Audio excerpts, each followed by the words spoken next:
अगर आज से 10,000 साल पहले आप अर्थ पर होते तो ना सिटीज होती, ना एग्रीकल्चर और ना ही मॉडर्न टेक्नोलॉजी। ह्यूमंस छोटे छोटे ग्रुप्स में रहते थे और अपना फूड हंट और गैदर करके सरवाइव करते थे। तो सवाल ये है कि ह्यूमंस ने इस प्रिमिटिव स्टेट से सिविलाइजेशन तक का सफर कैसे तय किया।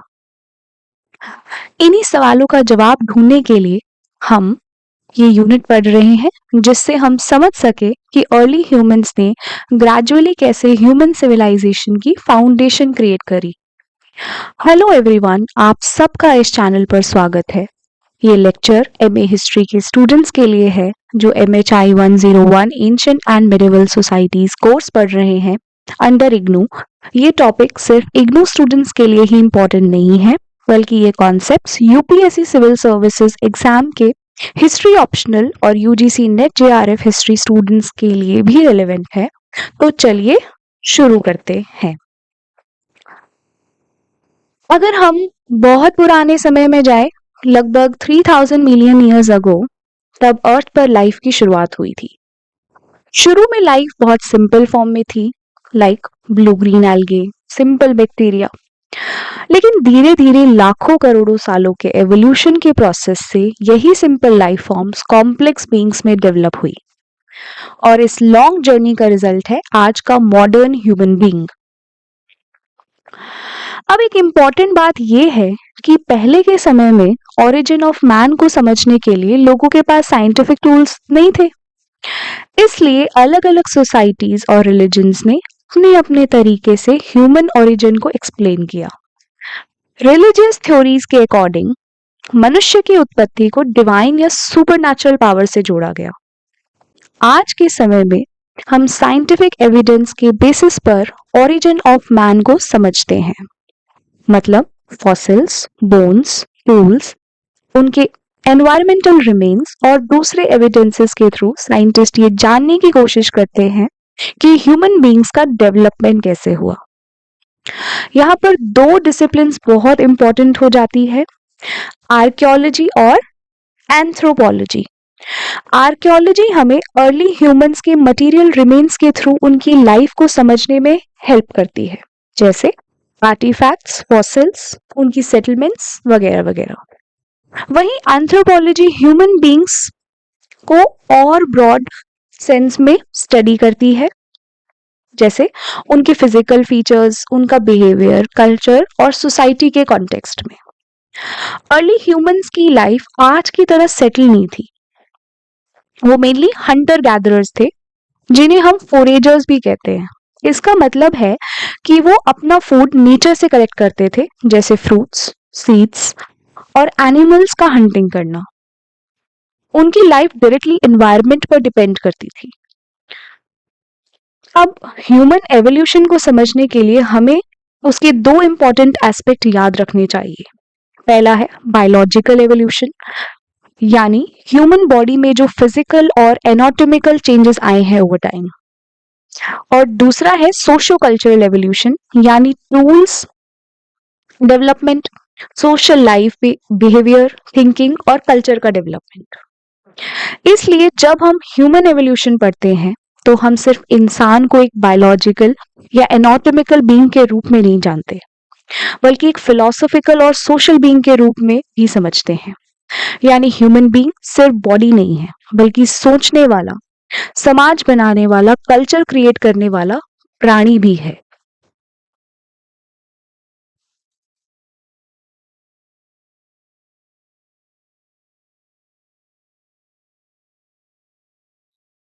जैसे कि आप देख सकते हैं, जो मॉडर्न मैन है वो एक इवॉल्व्ड बीइंग है। बहुत सारे स्टेप्स के थ्रू एवोल्यूशन के बाद आज का मॉडर्न मैन डेवलप हुआ है। तो जैसे मैंने आपको पहले बताया, क्रिश्चियनिटी के अकॉर्डिंग धरती का पहला आदमी Adam and first women Eve, और यहीं से ही लाइफ स्टार्ट हुई, ह्यूमन काइंड स्टार्ट हुआ। और हिंदुइज्म के according Manu is the first man and Shraddha was the first women, और इन्होंने मनुष्य जीवन को धरती पे स्टार्ट करा। लेकिन जैसे कि आप देख सकते हैं, आर्कियोलॉजी ने तो कुछ और ही बताया। हम धीरे धीरे समझेंगे। तो पहले की जो सोसाइटी थी वो हंटर गैदरर सोसाइटी थी। अब सवाल आता है हमारे पास क्या क्या सोर्सेज है उस जमाने के बारे में पढ़ने के लिए। तो जैसे कि आपको पता ही है हमारे पास कोई रिटन सोर्सेज तो अवेलेबल है नहीं, फिर भी हिस्टोरियंस ने वो हिस्ट्री को रिकंस्ट्रक्ट किया है अलग अलग फील्ड्स अलग अलग नॉलेज की मदद से, जैसे कि आर्कियोलॉजी और एंथ्रोपोलॉजी। तो आर्कियोलॉजी क्या है, जो भी एंशियंट साइट्स है उनको डिग करते हैं और वहां से जो भी ओल्ड बोन्स है फॉसिल्स है उनकी स्टडी करते हैं और फिर हम लोग इसी कंक्लूजन पे जाते हैं। एक टिपिकल एक्सकवेशन टीम में बहुत सारे स्कॉलर्स की नेटवर्क होता है, जैसे कि मेडिकल या वेटरनरी साइंस एक्सपर्ट्स, प्लांट्स को स्टडी करने वाले बॉटनिस्ट्स और जो radio carbon dating method use करके हमको बताते हैं कि कितने साल पुराना फॉसिल है, उसके लिए फिजिसिस्ट्स भी टीम होते हैं। इसका बहुत बेहतरीन एग्जाम्पल है सर मुटाइमर व्हीलर, वो एक आर्कियोलॉजिस्ट थे, हिस्टोरियन भी थे, जिन्होंने इंडिया में कई सारे एंशिएंट साइट्स जैसे कि हड़प्पा एंड मोहनजोदारो को स्टडी करके हमें काफी सारे इंसाइट्स दिए हैं इंडस वैली सिविलाइजेशन के बारे में। सिमिलरली एंथ्रोपोलॉजी भी एक बहुत ही इम्पोर्टेंट फील्ड है। ये थोड़ा सा ब्रॉडर टर्म है, ब्रॉडर सब्जेक्ट है। ये अर्ली ह्यूमन सोसाइटीज की स्टडी करता है और इनके स्टडी से हमें पता चला है कि पुराने ज़माने के जो ह्यूमन बींग्स थे वो हंटर गैदरर्स थे, उनकी रिश्तेदारी वगैरह भी थी।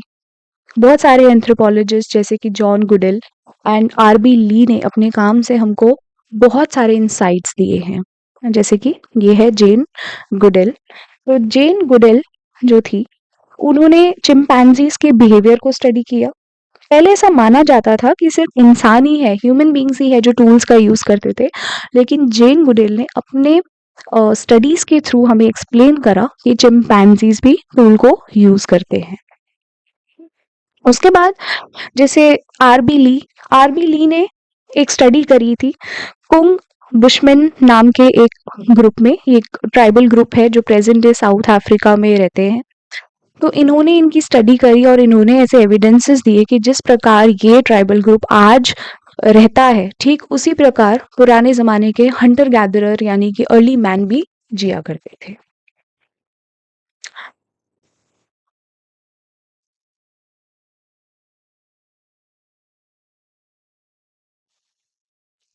अब अगला टॉपिक है आर्टिकल 1.3 ओरिजिन्स ऑफ ह्यूमंस।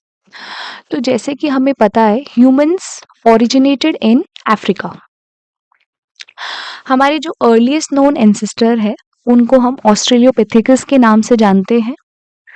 लगभग 2 to 4 मिलियन ईयर्स अगो पहले तक के फॉसिल्स हमें मिले हैं बहुत सारी जगहों से, जैसे कि लियोताली नाम की जगह जो कि तंजानिया में है। इसके अलावा इथियोपिया के एक जगह हदार में भी इनके फॉसिल्स हमें मिले हैं। एक बहुत ही फेमस स्केलेटल मटेरियल जिसे हम लूसी के नाम से जानते हैं वो भी हदार में मिला था और ऐसा प्रूफ है हमारे पास कि जो ऑस्ट्रेलियोपिथेकन्स थे वो बाइपेडल थे। बाइपेडल का मतलब होता है जो दो पैरों पे चलते हैं। दो पैरों पे चलने वाले ये पहले जीव बने। तो पहले मैं आपको दिखाती हूँ कि जो पहले के एनिमल्स थे वो 4 पैरों पे चलते थे, बट धीरे धीरे जैसे जैसे ह्यूमंस का डेवलपमेंट हुआ तो आदमी 2 पैरों पे चलना शुरू किया और इसी को बाइपेडलिज्म एवोल्यूशन भी बोलते हैं। तो देखिए ऑस्ट्रेलियोपिथेकस कुछ इस तरीके के दिखते थे। ये भी सबूत है कि ऑस्ट्रेलियोपिथेकस जो है वो ईस्ट और साउथ अफ्रीका की तरह उन्होंने माइग्रेट किया। इनकी हाइट शॉर्ट थी और ज्यादातर ये वेजिटेरियंस थे। फिर ऑस्ट्रेलियोपिथेकस के बाद एक अगली इवॉल्व्ड स्पीशीज आई होमो हैबिलिस के नाम से जानते हैं हम उनको। इनके भी फॉसिल्स लगभग 2 मिलियन ईयर्स अगो के आसपास के मिलते हैं और ये हमें ईस्ट एंड सदर्न अफ्रीका में इनके फॉसिल्स भी मिले हैं। ये पहले जीव थे जिन्होंने स्टोन टूल्स को यूज किया और स्टोन टूल्स को ये मीट को कट वगैरह करने के लिए इस्तेमाल करते थे। ये प्लांट्स को भी कंज्यूम करते थे, एनिमल्स को भी कंज्यूम करते थे, यानी प्लांट फूड और मीट दोनों के कंज्यूमर्स थे। ऑब्वियसली इनका ब्रेन साइज जो था वो ऑस्ट्रेलियोपिथेकस के कंपैरिजन में ज़्यादा था। उसके बाद अगली इवॉल्व स्पीशीज थी होमो इरेक्टस। इनके भी फॉसिल रिमेन्स हमें 1.5 मिलियन ईयर्स अगो तक के मिलते हैं, और हमारे पास इनके जो रिमेन्स हैं वो हमें ना तो सिर्फ अफ्रीका में तो मिलते ही मिलते हैं, बट चाइना, जावा और यूरोप में भी इनके फॉसिल्स मिलते हैं। यानी हम कह सकते हैं कि ये वो पहली स्पीशीज थी, इंसान की स्पीशीज थी, जो अफ्रीका से बाहर माइग्रेट करी। ये काफ़ी ज़्यादा एडवांस टूल्स को यूज़ करते थे, इनका ब्रेन साइज भी इंक्रीज हुआ, और सबसे इम्पॉर्टेंट बात, इन्होंने फायर को यूज़ करना सीखा, कंट्रोल्ड यूज़ ऑफ फायर करना इन्होंने सीखा, जिसने डेफिनेटली ह्यूमन काइंड में बहुत एक गेम चेंजिंग इवेंट ये रहा है। उसके बाद आते हैं निएंडरथल मैन। इनकी हाइट काफ़ी शॉर्ट थी, स्टॉकी थे, लेकिन इनका फिजिक काफ़ी पावरफुल था।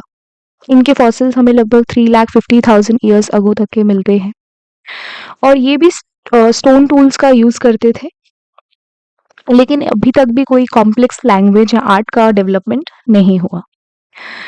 Then came the homo sapiens sapiens, जो आज के मॉडर्न ह्यूमंस हैं, हम सब हैं। होमो सेपियंस का मतलब ही होता है थिंकिंग ह्यूमंस, ऐसे मनुष्य जो सोचने समझने की क्षमता रखते हैं। तो हमें इनके ओरिजिन के बारे में पता चलता है ग्लासियर रिवर माउथ केव्स, जो कि साउथ अफ्रीका में है। लगभग 1,20,000 ईयर्स से लेकर 60,000 ईयर्स अगो तक पहले के ओरिजिन है। ये देखिए, ये है साउथ अफ्रीका, ये अफ्रीकन कॉन्टिनेंट, और यहाँ पे साउथ अफ्रीका में this is glacier river caves, आप देख सकते हैं। तो ये ग्लासियर रिवर माउथ, यहाँ पर हमें एविडेंस मिलते हैं fully modern humans are present in the glacier river mouth caves in South Africa from लगभग 1,20,000 ईयर्स से लेकर 60 ईयर्स अगो तक के।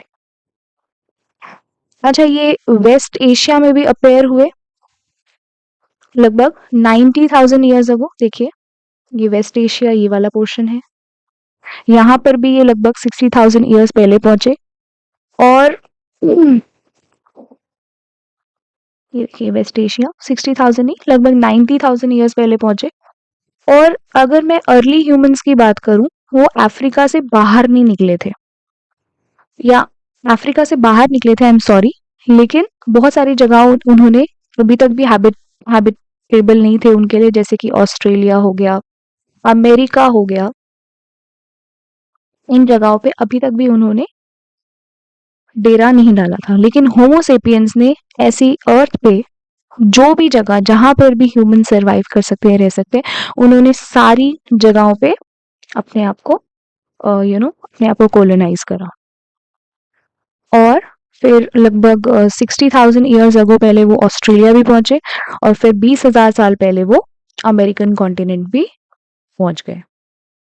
तो आप ये देख सकते हैं, ये ऑस्ट्रेलियोपेथिकस है, देन होमो हैबिलिस है, then this is Homo erectus, this is Neanderthal man, and then finally the modern man, the thinking man, Homo sapiens sapiens. अच्छा, कुछ डिस्टिंक्टिव ह्यूमन ट्रेट्स के बारे में अगर हम बात करें तो टूल मेकिंग। ऑस्ट्रेलियोपेथिकन्स वो पहले मनुष्य थे या पहले जीव थे जिन्होंने टूल्स का यूज करा। पहले वो वुड या बोन्स की मदद से टूल्स बनाते थे, लेकिन वो आज एग्जिस्ट नहीं करते।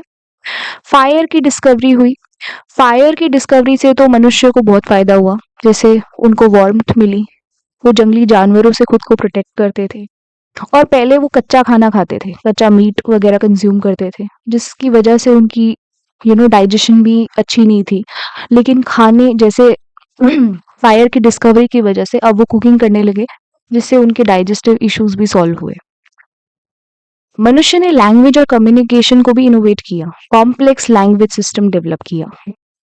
Human beings are the only species who are very innovative. हम लोगों ने आर्ट्स जैसे पेंटिंग्स, कार्विंग्स, नए टूल्स, टेलर क्लोथिंग, ये सब इनोवेट किया, और हर तरह के एनवायरनमेंट में खुद को कॉलोनाइज करा और कल्चर डेवलप करा। जैसे कि ये देखिए, कितने बेहतरीन किस्म के टूल्स हम लोग यूज करते थे, हमारे एंसेस्टर्स ने यूज करे। ये सब ह्यूमन की इनोवेशंस हैं। फिर देखिए ये आग की डिस्कवरी, इसने तो सारी गेम ही चेंज कर दी।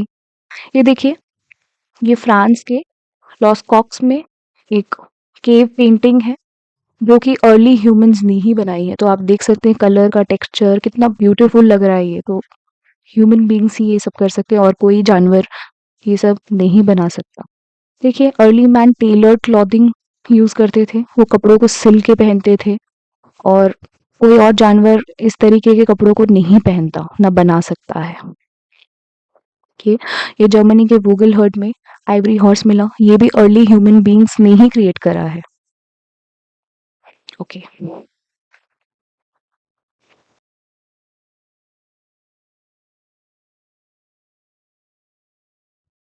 Okay now next unit, unit 1.4 invention of tools and fire.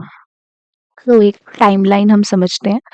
तो जैसे कि हमने देखा कि हमारे अर्लीस्ट नोन एंसेस्टर्स का नाम ऑस्ट्रेलियोपिथेकन्स है जो लगभग 2 to 4 मिलियन ईयर्स अगो पहले के उनके फॉसिल से एविडेंस हमें पता चलता है। देन होमो हैबिलिस, इन्होंने टूल्स यूज करना शुरू किया। देन होमो इरेक्टस और मॉडर्न टेक्नोलॉजी का यूज किया। और होमो इरेक्टस ही फायर की डिस्कवरी से जुड़े हुए। चाइना के जुकोडियन केव में फायर की डिस्कवरी हुई थी बाय पेकिंग मैन जो कि है होमो इरेक्टस ही। तो ये देख सकते हैं आप, ये इंडिया है, इंडिया के ठीक बगल में चाइना है और चाइना में यहाँ पे ईस्टर्न साइड में जुकोडियन ये जगह का नाम है जहाँ पर जुकोडियन केव्स है और यहीं पे ही हमें फायर यूज करते थे होमो इरेक्टस, उसके एविडेंस भी मिले हैं। उसके बाद आप देख सकते हैं कि सुकोडियन केव में लगभग 5 लाख ईयर्स 5 लाख साल पहले हमको फायर की डिस्कवरी होने के भी एविडेंस मिले हैं। और फिर लगभग 2 लाख ईयर्स अगो हमारे पास मॉडर्न होमो सेपियंस भी इवॉल्व हो चुके हैं। तो आप देख सकते हैं कुछ की डेवलपमेंट्स, यानी कि जैसे कि टूल मेकिंग, ये सिर्फ इंसानों में ही एपिसोडिक है। जैसे कि हमारे पास एविडेंस है कि क्रो और भी कुछ कुछ एनिमल्स जो है वो भी स्टोन टूल्स को यूज करते हैं, लेकिन वो कोई शेप वगैरह नहीं बनाते उनकी। ह्यूमन बींग्स जो है उन्होंने स्टोन्स की काफी शेप्स बनाई, बोन्स को शेप दिया, वुड को शेप दिया और उनको यूजफुल फॉर्म्स में कन्वर्ट करा।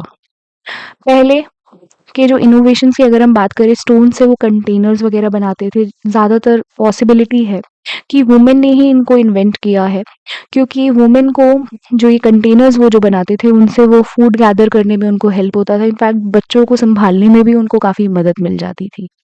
टेक्नोलॉजी की शुरुआत, जैसे कि स्टोन्स को उन्होंने एज अ वेपन यूज करना शुरू किया। इसकी मदद से वो बहुत सारे एनिमल्स को किल कर पाते थे, एडिबल सीड्स को कट कर पाते थे, ब्रेक कर पाते थे। फिर फायर तो आपको पता ही, क्रिटिकल टर्निंग पॉइंट रहा है ह्यूमन हिस्ट्री में। ये फायर की डिस्कवरी होमो इरेक्टस के साथ जुड़ी हुई है। फायर का इम्पैक्ट तो बहुत हुआ, वार्मथ प्रोवाइड किया, प्रोटेक्शन प्रोवाइड किया, लाइट उन्हें प्रोवाइड किया। उन्होंने फायर ने खाने को डाइजेस्टेबल बनाया। अगर हम बाकी एनिमल्स के से कंपेयर करें ह्यूमंस को, तो जो एप्स थे वो भी टूल्स को यूज करते थे बट उनको शेप वगैरह नहीं देते थे। तो हम लोगों ने जो टेक्नोलॉजी को यूज करा उसने काफी लाइफ को चेंज किया ह्यूमंस की। तो ये देखिए ये चिंपैंजी है, ये भी टूल्स को यूज कर रहे हैं लेकिन ये कोई शेप वगैरह नहीं देते, ऐसे ही यूज कर रहे हैं। Now next article is kinship.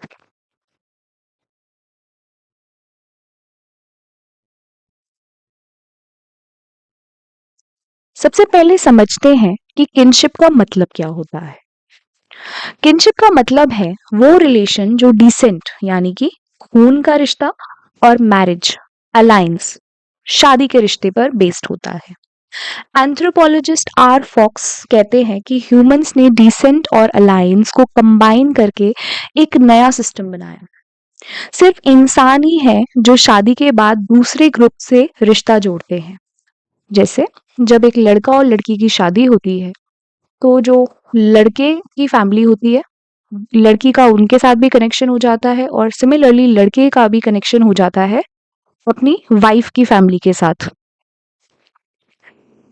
यही इन लॉज का कॉन्सेप्ट है और ये कॉन्सेप्ट जो है ह्यूमन हिस्ट्री में गेम चेंजर रहा है।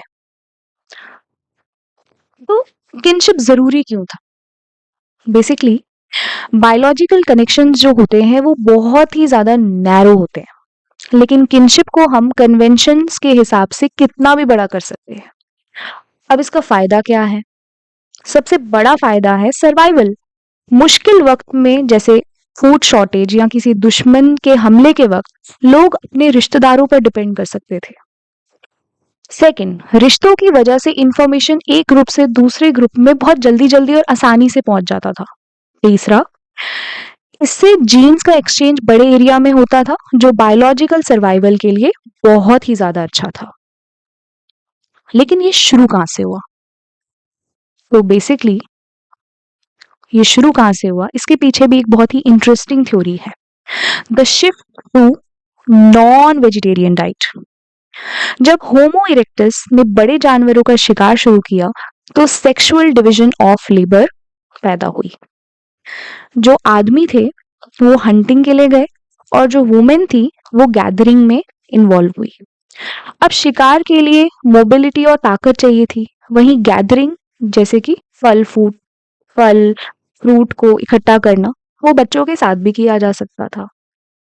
इससे मीट वेजिटेबल ट्रेड शुरू हुआ। मर्द मीट लाते थे और औरतें वेजिटेबल्स। इस एक्सचेंज ने मर्द और औरत के रिश्ते को बदल दिया और डोमेस्टिक यूनिट्स यानी कि फैमिली बनाई। यहां से शुरू हुए insist, taboos and exogamy. Exogamy का मतलब होता है अपने ग्रुप से बाहर शादी करना ताकि दुश्मनी कम हो और दूसरे ग्रुप से दोस्ती बढ़े। अब हमें इसका सबूत कहाँ से मिलता है? तो बेसिकली लगभग 17,000 साल पहले नाइल रिवर जो कि इजिप्ट में है, वहीं के आसपास कोमोम्बो प्लेन्स में कुछ सेटलमेंट्स मिले हैं। वहां 25 से 30 लोगों के क्लस्टर्स रहते थे जो अलग अलग टूल्स यूज करते थे लेकिन साथ रहते थे। एक्सपर्ट्स का मानना है कि किनशिप ही वो धागा था जिन्होंने इन सारे ग्रुप्स को जोड़े रखा था। तो आप देख सकते हैं ये है अफ्रीकन कॉन्टिनेंट में ये इजिप्ट है और इजिप्ट में somewhere here it is Kom Ombo Aswan, और यहीं पर ही वो सेटलमेंट्स मिली थी जहां पर हमको किनशिप के एविडेंस भी मिलते हैं।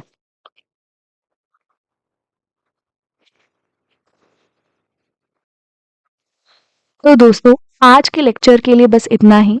आज के लेक्चर में हम लोगों ने आर्टिकल 1.5 तक कवर किया। अब अगली बार हम सेक्शन 1.6 एक्सचेंज से स्टार्ट करेंगे और देखेंगे कि कैसे पुराने जमाने में लोग चीजों का लेन देन यानी कि बार्टर करते थे और फिर इस पूरे टॉपिक को फिनिश करेंगे। आई होप आपको आज का लेक्चर हेल्पफुल लगा होगा। अगर कोई भी डाउट हो तो नीचे कमेंट सेक्शन में पूछिए। मिलते हैं नेक्स्ट वीडियो में, तब तक के लिए कीप लर्निंग।